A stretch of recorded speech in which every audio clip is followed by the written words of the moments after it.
तो मुझे एक कार्टून याद आया आर.के. लक्ष्मण का। आपने भी देखा होगा, टाइम्स ऑफ इंडिया में छपता रहा जब तक वो जीवित थे।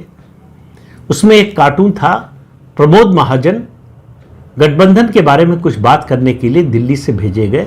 अटल जी और अडवाणी जी ने भेजा उनको बाला साहब ठाकरे से बात करने के लिए। अब आप देखिए आर.के. लक्ष्मण का इमेजिनेशन और उनका सटायर का अंदाज।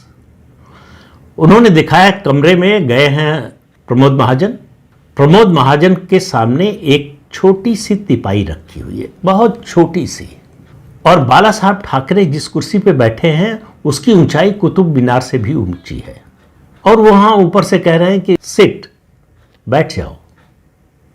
ये अंतर था बीजेपी के महाराष्ट्र के नेताओं और बाला साहब ठाकरे के कद में। एकनाथ शिंदे ने अपना कद वही जो प्रमोद महाजन का था आर.के. लक्ष्मण के कार्टून में, वहां पहुंचा दिया है। वो भाजपा के कार्यकर्ताओं के मन से उतर गए हैं, भाजपा के समर्थकों के मन से उतर गए हैं। इस काम को वो बड़ी खुशी खुशी अच्छे तरीके से अगर करते, अगर इस तरह का विघ्न डालने की कोशिश न करते। मैंने पिछले वीडियो में कहा था कि उन्होंने खीर में नमक डाल दिया है, निश्चित रूप से डाल दिया। अगर ये न करते तो उनका राजनीतिक कद और बढ़ जाता।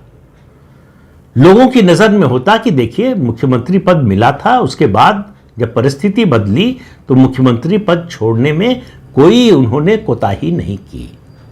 ये बड़प्पन दिखाया। जो बड़प्पन देवेंद्र फडणवीस ने दिखाया था वो एकनाथ शिंदे नहीं दिखा पाए। ये दोनों नेताओं के चरित्र के अंतर को बताता है। ये दोनों नेताओं की क्षमता, दोनों नेताओं का जो गुण दोष है उसके बारे में बताता है। ये बताता है कि देवेंद्र फडणवीस कितने बड़े नेता हैं, मन से भी बड़े हैं, कद में भी बड़े हैं और अब पद में भी बड़े हैं। एकनाथ शिंदे बीच में पद में बड़े हो गए थे, फिर से छोटे हो रहे हैं, और उनको होना ही था।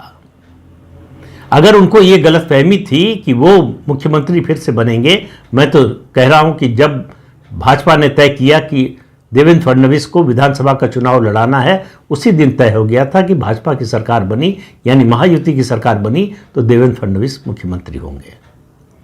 लेकिन एकनाथ शिंदे से इस तरह के व्यवहार की मुझे नहीं लगता कि उनके विधायकों में भी ज़्यादा लोग ऐसे होंगे जिनको ये उम्मीद रही होगी। कुछ लोग ज़रूर हैं जिनको उम्मीद थी कि वो मुख्यमंत्री बनेंगे, तो गलतफहमी थी उनको। उस गलतफहमी का तो कोई इलाज नहीं है। वो उनको ये सामान्य सी बात समझ में नहीं आई कि उद्धव ठाकरे को जो नहीं दिया, सरकार गंवा दी बीजेपी ने, वो एकनाथ शिंदे को क्यों दे देगी।